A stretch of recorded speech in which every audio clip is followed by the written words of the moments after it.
नमस्कार. मी ॲस्ट्रोस्मिता गिरी. आत्ता पहा सणांचे दिवस सुरू झालेले आहेत. नवरात्र झाली. नवरात्रात आपण गरबा खेळलो, देवीची आराधना केली, देवीची पूजा अर्चना केली आणि आता दसरा आला. दसऱ्याच्या दिवशी आपण सीमोल्लंघन केलं, सोनं वाटलं आणि त्याच्यानंतर येणारी कोजागिरी पौर्णिमा. त्या दिवशी आपण गरुडावर बसलेल्या विष्णू लक्ष्मीचं स्वागत केलं. त्या दिवशी संध्याकाळी चंद्रोदय झाल्यानंतर चंद्र जसा पूर्ण दिसायला लागला तसा आपण त्याची पूजा केली. हळदी कुंकू धूप दीप दाखवून साखरेचा नैवेद्य दाखवला, चंद्राला अर्घ्य दिला. आणि आता आपण जी गरुड लक्ष्मी म्हणजे विष्णूसह लक्ष्मी जी कोजागिरी पौर्णिमेच्या रात्री पृथ्वीवर परिभ्रमण करण्यासाठी येते तिचं स्वागत केलं. रात्री 12 वाजता आपण आटवलेलं दुधाचा नैवेद्य दाखवला. इंद्र, ऐरावत, कुबेर आणि लक्ष्मी विष्णू यांची स्थापना करून आपण त्यांची पूजा केली आणि त्यांना आटवलेल्या दुधाचा, केशर घातलेल्या की जो लक्ष्मीला अतिशय प्रिय आहे अशा दुधाचा म्हणजे अमृताचा नैवेद्य दाखवला. आणि आपण सगळ्यांनी तो प्राशनही केला की ज्याच्यामुळे लक्ष्मी माता प्रसन्न झाली. असं म्हणतात पहा की लक्ष्मी त्या दिवशी विष्णूसहित जेव्हा पृथ्वीला भ्रमण करते त्यावेळेस ज्या घरामध्ये तिची उपासना आणि आराधना चालू असते त्या घरामध्ये तिचं स्वागत केलं जातं. ती आनंदाने येते आणि विष्णूसहित येते. जेव्हा एखादी स्त्री पतीसहित येते त्यावेळेस ती निष्काळजी असते आणि तिला कितीही वेळ थांबायची तयारी असते. त्याचप्रमाणे लक्ष्मी त्या दिवशी विष्णूसारखी आपल्या घरामध्ये आलेली असते आणि आपण तिचं स्वागत करून तिची पूजा अर्चा करून तिला आपल्या घरामध्ये राहण्याची विनंती करतो. आणि आपल्या ज्या इच्छा असतात त्या आपण सगळ्या त्या लक्ष्मी विष्णूंना सांगतो की या वर्षामध्ये माझं हे टार्गेट आहे, म्हणजे मला या गोष्टी पूर्ण करायच्या. मिनिमम माझ्या 3 इच्छा तरी पूर्ण व्हायला पाहिजेत असं आपण कोजागिरी पौर्णिमेच्या रात्री ठरवतो आणि आपल्या इच्छा बोलून दाखवतो. त्या इच्छांना साकार रूप प्राप्त होण्यासाठी त्या इच्छा जर आपण एका कागदावर लिहून, पांढऱ्या शुभ्र कागदावर लाल पेननीच का लिहायचं? कारण लाल रंग लक्ष्मीचा आवडता रंग आहे, म्हणून लाल पेननी त्याच्यावर सकारात्मक इच्छा लिहायच्या.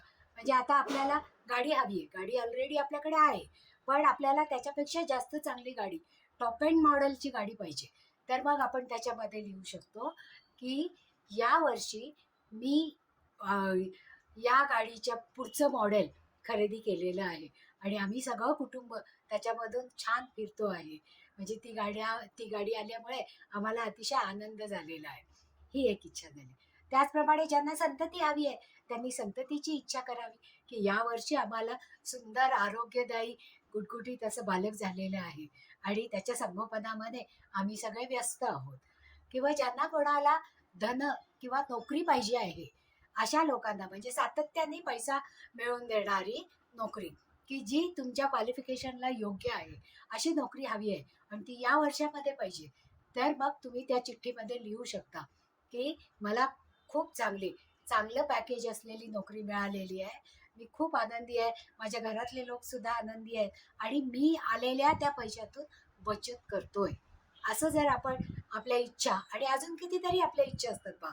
घर घ्यायची इच्छा असते, त्या घरासाठी डाऊन पेमेंट करायचं असतं, त्याच्यासाठी आपल्याला पैशांची जमवाजमव करावी लागते. मग ती जमवाजमव आपली झालेली आहे अशासारख्या चिठ्ठीवर आपल्या कोणत्याही 3 इच्छा ज्या 1 वर्षामध्ये पूर्ण व्हाव्यात असं आपल्याला वाटत असतं, त्या इच्छा पूर्ण करण्यासाठी एक विश पिरामिड, वास्तुशास्त्रामध्ये या पिरामिडला अत्यंत महत्त्व आहे पहा. म्हणजे ज्या ज्या काही आपल्या इच्छा पूर्ण करायच्या आहेत, वास्तुदोष नाहीसा करायचा आहे, आपल्या घरामध्ये सुख समृद्धी आरोग्य सतत नांदावं असं आपल्याला वाटतं, तेव्हा या सगळ्या गोष्टी जर आपण त्या कागदावर सकारात्मक दृष्टीने लिहिल्या आणि त्या विश पिरामिडमध्ये आता घातल्या तर त्या वर्षभराच्या आत पूर्ण होतात. आता विश पिरामिड म्हणजे आहे तरी काय हे आपण पाहूया. विश पिरामिड हा एक असा पिरामिड असतो पहा. 4ही बाजूनी चौकोन आहे, त्याला 3 लेयर्स आहेत, त्याच्यावरती सगळी टोकं एकत्रित आलेली आहेत. म्हणजे जी ऊर्जा या पिरामिडमध्ये येते ती ऊर्जा टोकाकडे जाते, म्हणजे तिथे ती एकत्रित होते. आणि म्हणजे ज्या इच्छा आपण लिहिलेली चिठ्ठी आहे ती चिठ्ठी जर या पिरामिडमध्ये घातली आणि तो पिरॅमिड जर आपण कपाटात ठेवला पूजा करून तर आपल्या इच्छा पूर्ण होतात. किंवा लक्ष्मीचा जो कलश आपण ठेवतो त्या कलशामध्ये घालून ठेवलं, किंवा जिथे आपण धन ठेवतो, दागिने ठेवतो, त्या ठिकाणी जर हा विश पिरॅमिड ठेवला, किंवा घरामध्ये देवाऱ्यामध्ये जर हा विश पिरॅमिड ठेवला तर आपल्या वर्षभरातल्या इच्छा पूर्ण झालेल्या आपल्याला दिसून येतात. मग हा विश पिरॅमिड आहे तरी कसा? याच्यामध्ये 3 पार्ट आहेत पहा. म्हणजे इथे 91 पिरॅमिड आहेत छोटे छोटे. त्याच्यानंतर त्याच्यावरच्या भागामध्ये हे 9 पिरॅमिड्स आहेत की जे मोठे आहेत.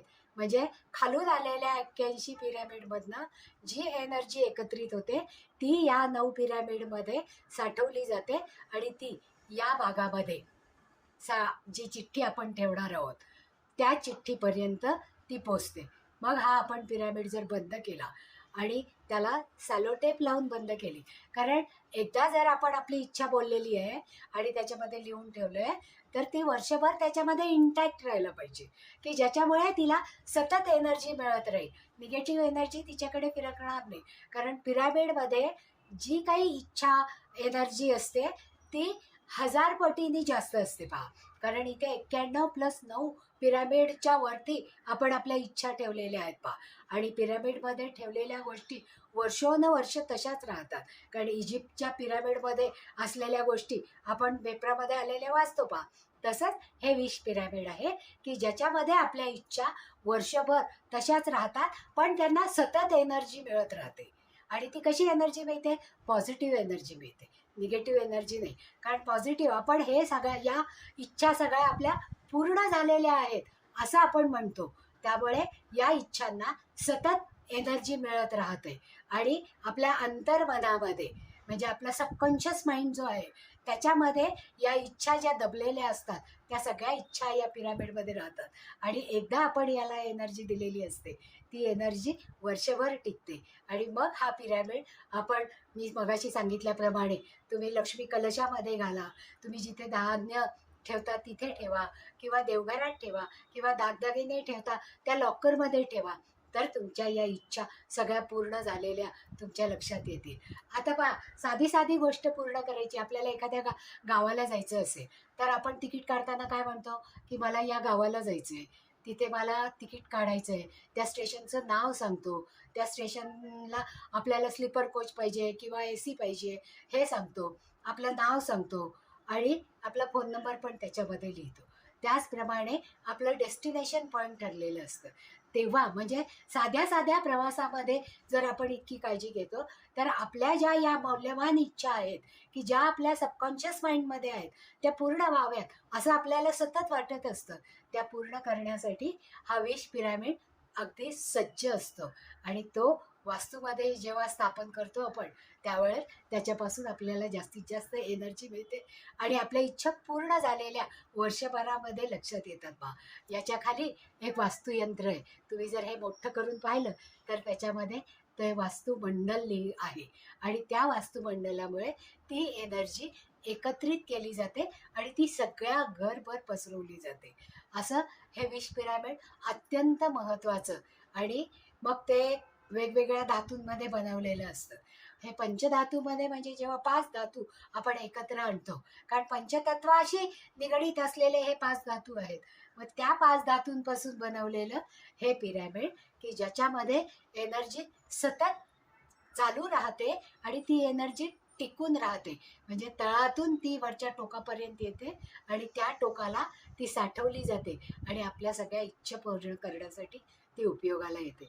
चला तर मग करूया या दिवाळीच्या अगोदर म्हणजे लक्ष्मीपूजनाच्या अगोदर हा विश पिरॅमिड जर आपण आपल्या पूजेच्या जागी, कपाटामध्ये, घरामध्ये स्थापन केला तर त्याचा उपयोग आपल्याला वर्षभर होणार आहे. आवडला असेल तर लाईक करा, सबस्क्राईबही करा आणि तुमच्या सगळ्या मित्रमैत्रिणींचंही भलं व्हावं असं वाटत असेल तर त्यांनाही शेअर करा की ज्याच्यामुळे ही माहिती त्यांच्यापर्यंत पोहोचू शकेल. आणि याच्याबद्दल तुम्हाला जर काही शंका असली तर तुम्ही खाली दिलेल्या फोनवर फोन करू शकता किंवा त्याला आमची टीम उत्तर देईल आणि तुमच्या सगळ्या शंकांचं निरसन होईल. तुम्ही कॉमेंट करा, त्या कॉमेंटलाही आम्ही उत्तरं देऊ. धन्यवाद.